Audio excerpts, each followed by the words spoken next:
I get confused a bit when I read the body language of the president with regards to this state of emergency.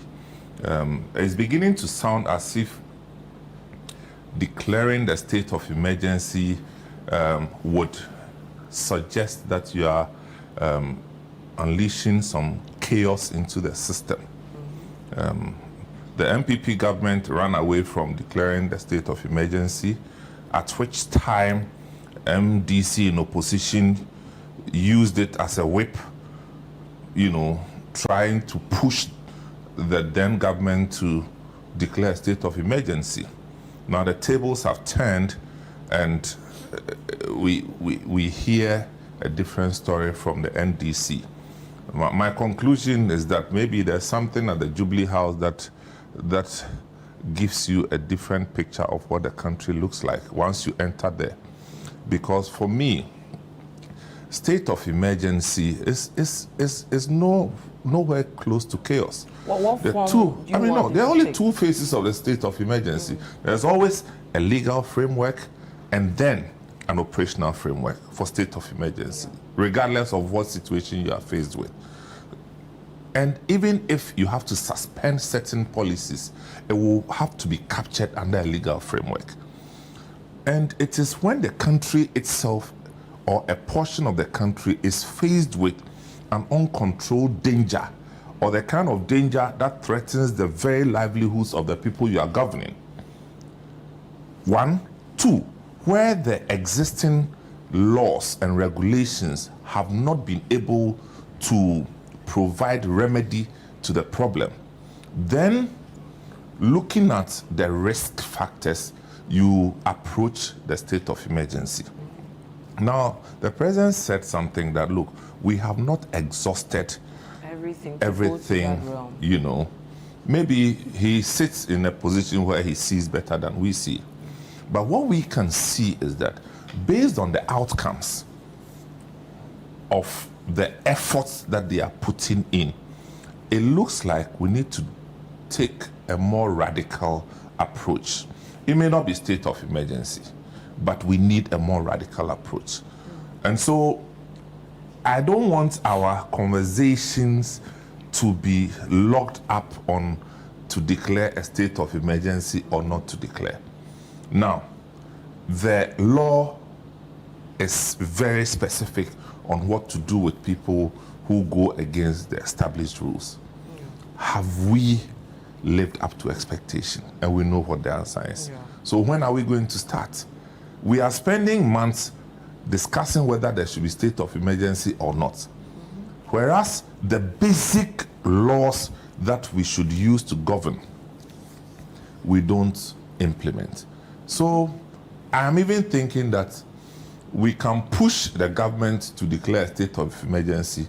They will declare it tomorrow and go and sleep, and nothing will happen.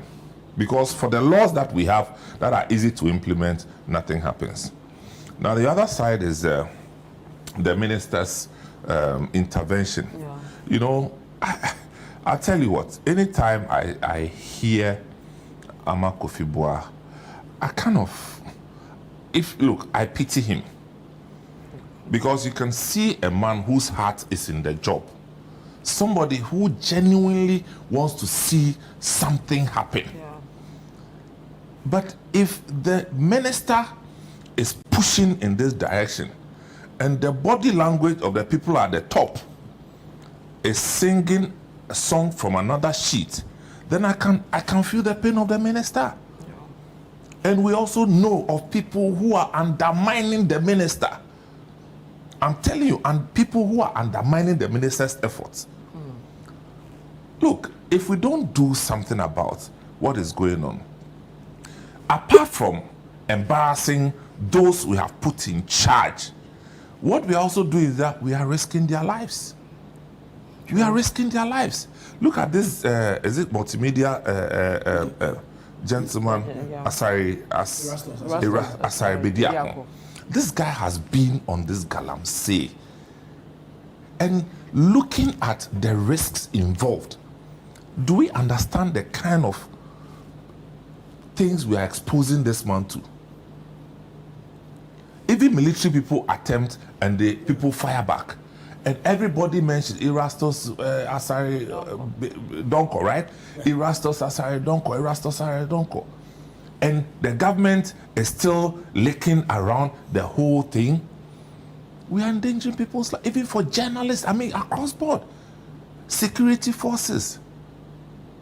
You know, so what we have ended up doing is empowering the communities that are knee-deep into this Galamsey. Because, yeah, Gigi Wonso, I don't know how to say that in English. So that's what's happening. For me, 6 months down the line, I don't think that the government has given any indication yet. In the beginning, I thought it was going to happen. But 6 months down the line, look, you need to convince me that this thing is looking good. We have not seen any positive progress. At all. I mean, the president listed a number of things. We are seeing Amabua pushing to a bit. No, we see, we can isolate the efforts, but I'm looking at the outcomes. Okay.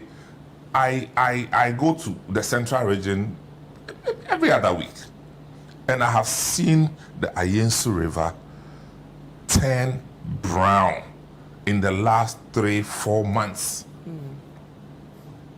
Okay, so how about that? So because of that, the Kwenyaku Waterworks is gone.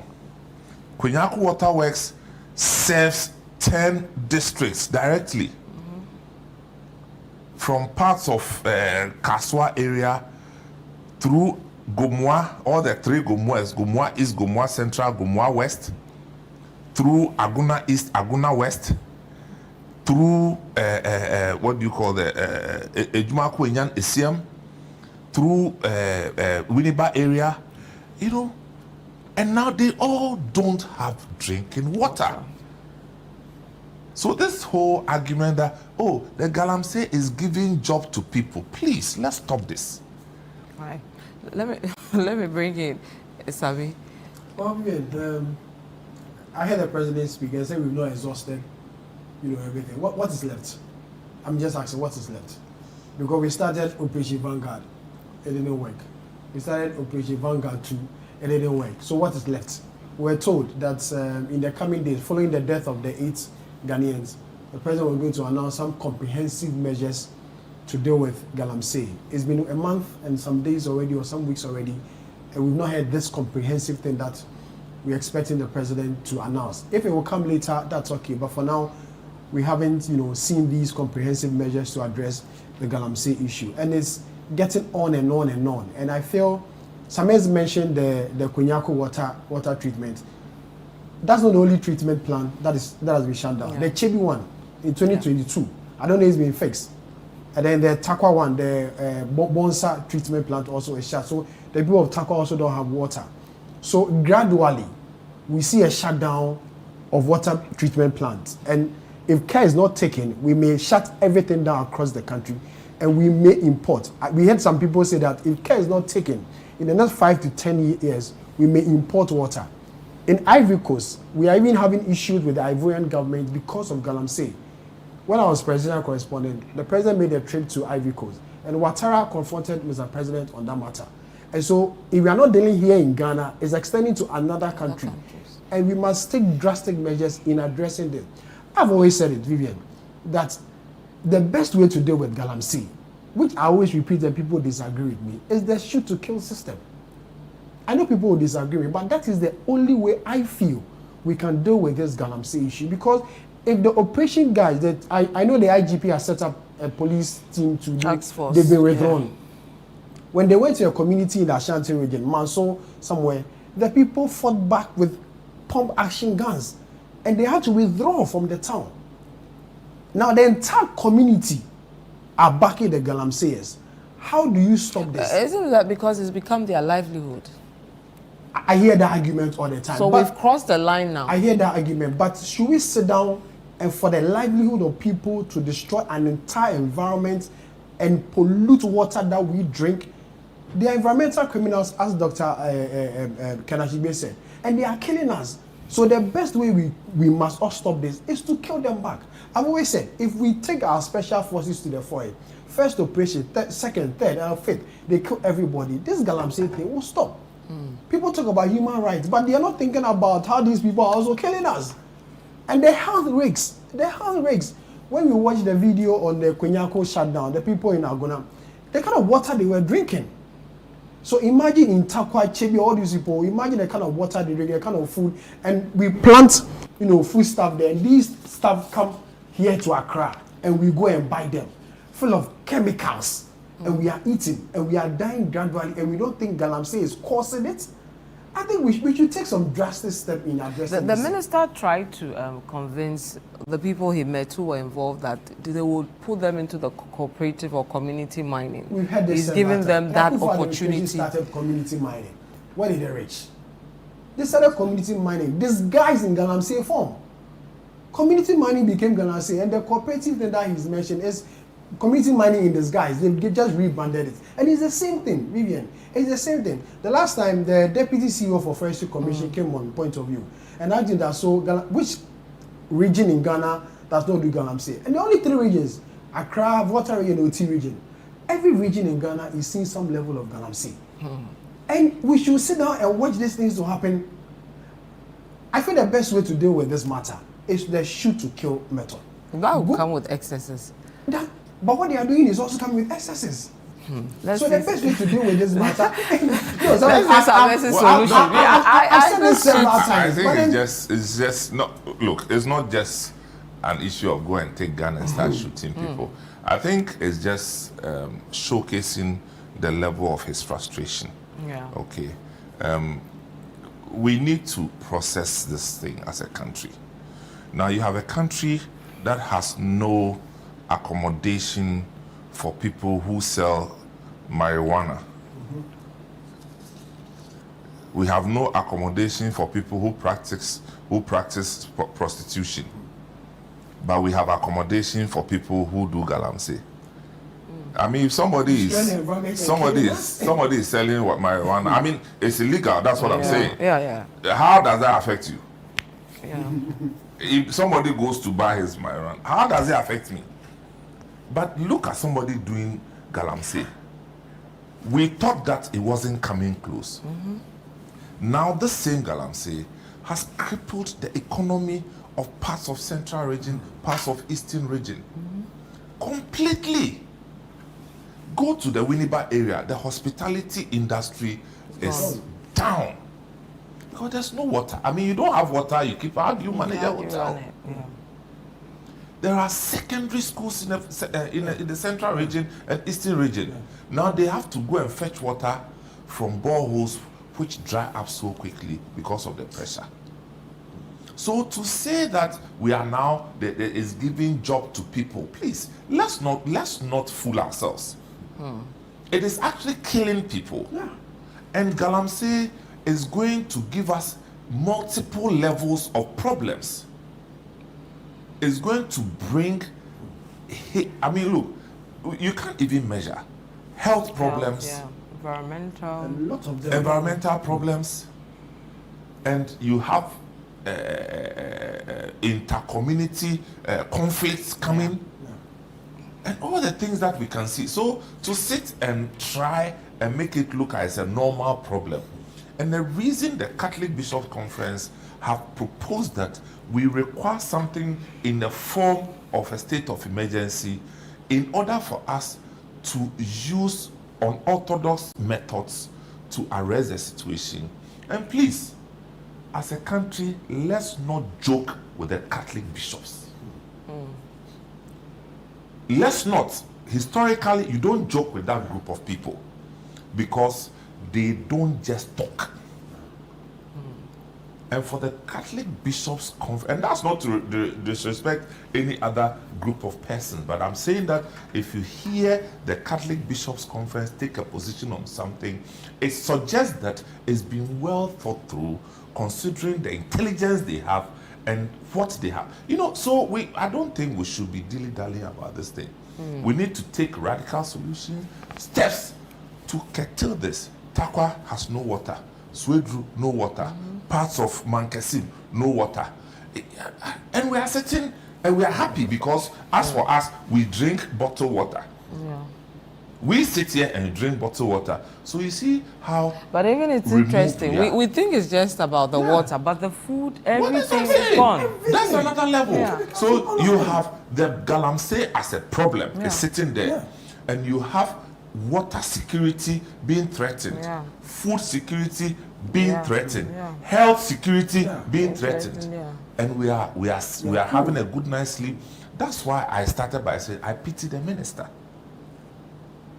Even right in his constituency, people are fighting him because he's like he's coming to take our daily bread from us. Yeah. So why do you think he was made a minister? And the man has shown that he is serious to get this thing done. But he's not King Kong. Yeah. You know King Kong, the movie King. He's not King Kong. He can't do it all alone by himself. But the promise, we will deal with it from the promise of the NDC prior to coming into government. And how they said they will eradicate this thing in no time.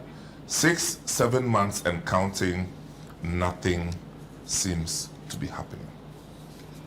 Samis, what about the people involved? Sami believes we should shoot and kill. The people involved, how do you think we should convince them to switch to the other side? You can't use counseling method So to which move people method out would of. you We go put for? your counseling. What I'm saying is Your that counseling. what I'm saying is Your that counseling. the president said that we have not exhausted all the options. So let's make it more effective. You understand? Yeah. Remember when under NPP they said at some point that when we arrest the Chinese people who are doing Galamsey, we will not prosecute them. We'll just go and Deport dump them back in China. I mean, I honestly didn't know whose wisdom that was. That when you arrest them in a sovereign country with laws operating, you will bypass your law and go and dump them in China, knowing very well that the Chinese, they do group visa processing. So there are some Chinese who come to Ghana with visas who have never visited our embassy. In fact, they haven't even applied for visa. Yeah. Thankfully, they say they are going to change. Reviewing So that. what I'm saying is that whatever tools we have, we should get to work and start using.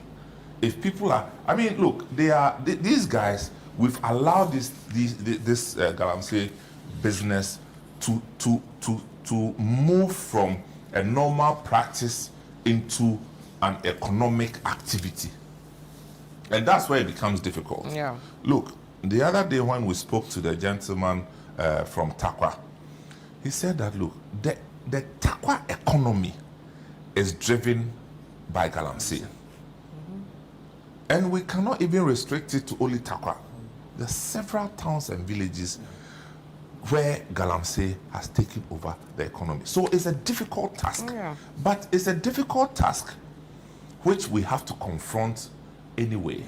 Otherwise, it presents a more serious, disastrous situation to the entire country. So what do? We have to confront it. All right.